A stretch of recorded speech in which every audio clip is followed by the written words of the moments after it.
hook echo. Tornado will be inside that, close to the Bono area. It's going to go south of Cleburne, but Cleburne could get into this large hail, which has been reported at least 3.5 inches in diameter at times. Let's take a look at the velocities on this particular storm. It's a little bit broad at the moment. The reds and the greens, more like the overall rotation of the thunderstorm, and it's what we would call a wall cloud. It's the low-lying portions of its updraft, the cloud hanging down low. But these storms have been cycling. They can very quickly produce tornadoes again, or they still may be. Then I'll slide here toward the storm that's closer to the south part of the central metroplex area with the tornado warning for Dallas and Tarrant County. You see that this storm has a hook echo that wraps around, not quite as large a hail in all likelihood, and it's a younger storm, but it's going northeast toward the area east of Arlington, probably mainly toward the Grand Prairie area. Let's take a look at its circulation. There is some rotation showing up right about in that area, and so that would be indeed heading toward the Grand Prairie area. So dangerous storms are in existence out there tonight. Now I'll go back to some of the animation. There's that storm across Johnson County now with the tornado warning. Bono and Godley counties heading east-southeast at about 10 to 15 miles per hour. That's the one that has that very well-defined hook. Back when it was near Pecan Plantation and other places there, I believe Cleburne State Park has been mentioned as having some damage. There's the storm that is coming up closer to the Dallas area, in between Arlington and Dallas, southwest suburbs of Dallas, and as we've seen, it has some rotation pretty well defined on that, perhaps broad scale rotation. Then the storm that's down in Coryell and Hamilton counties, just to the north and east of Evont here, there's been at least 3.5-inch diameter hail, and this storm too at times has had some pretty strong rotation in some of these little notches on the west flanks. It has weakened a little bit at this point, more broad rotation, but these storms have strengthened and weakened.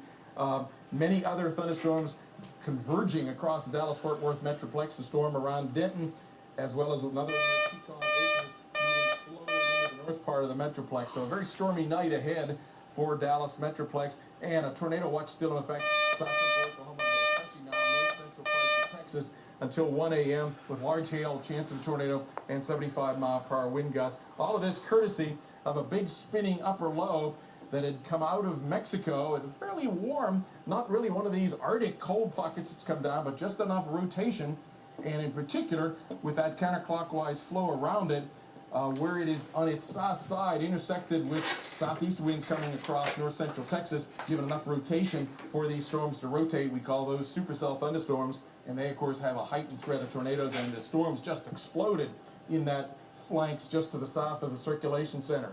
As we head into tomorrow, probably the storms will move out of the Dallas-Fort Worth Metroplex. There could be some spotty hail and wind up in southwest parts of South Dakota, western Nebraska, western parts of Kansas, and into Friday up into the northern plains under the jet stream up there, parts of Montana, Wyoming, South and North Dakotas. Probably fairly low tornado threats, but the tornado threat ramps up then during the weekend as a cold pocket aloft comes out of Washington and Oregon, and a jet stream just blasts southeastward and then sharply northward. That's the kind of dip in the jet stream that we often see in the spring that gives rise to outbreaks, and the warm moist air rises up ahead of that.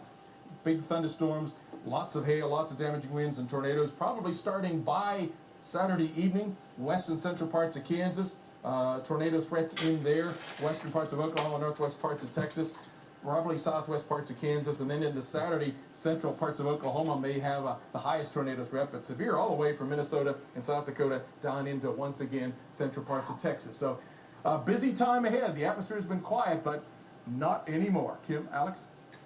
Thank you so much, Dr. Forbes. We're breaking right now. Take a look at this picture. Drop what you're doing, because this hailstone is incredible. About 4 inches. And we're talking the size of a grapefruit. Right, and that will kill you if it falls out of the sky on your head. And that's what we've been dealing with here tonight. Again, large hail has been a big story for us, even baseball, 2 golf ball sized hail. And we want to go right now to I guess a judge from Texas. We've been hearing reports of multiple entrapments, serious injuries in Hood County, as well as heavy debris and leveled houses. So can you tell us what you're seeing or what you're seeing out there now? Well, right now we are getting reports of just he said, several houses that are completely destroyed. The 5 houses are destroyed. I have heard of injuries, and I don't know the extent of those right now, but we're assessing those right now and should know more within the next 30 or 40 minutes.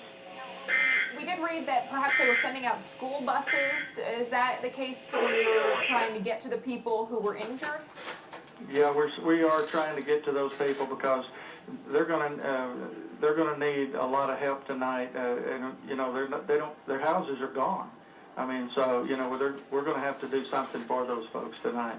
So we are trying to marshal all of those in one place and then get them somewhere where they can, you know, have a safe place to spend the night. All right, Daryl Conkran, a judge here in Hood County, Texas. Thank you so much. We're going to get back with you if you could sit tight for a few minutes after the break. We want to hear more information about what's going on there. That's right. After your local on the 8s, we'll have more from Dr. Forbes as we continue to watch these storms move through the Dallas-Fort Worth area, also areas really to the south and west of Dallas-Fort Worth. That's where things have been really firing now. Here's a look at the tornado warning for Johnson County, including the cities of Mono and Godley. Right back.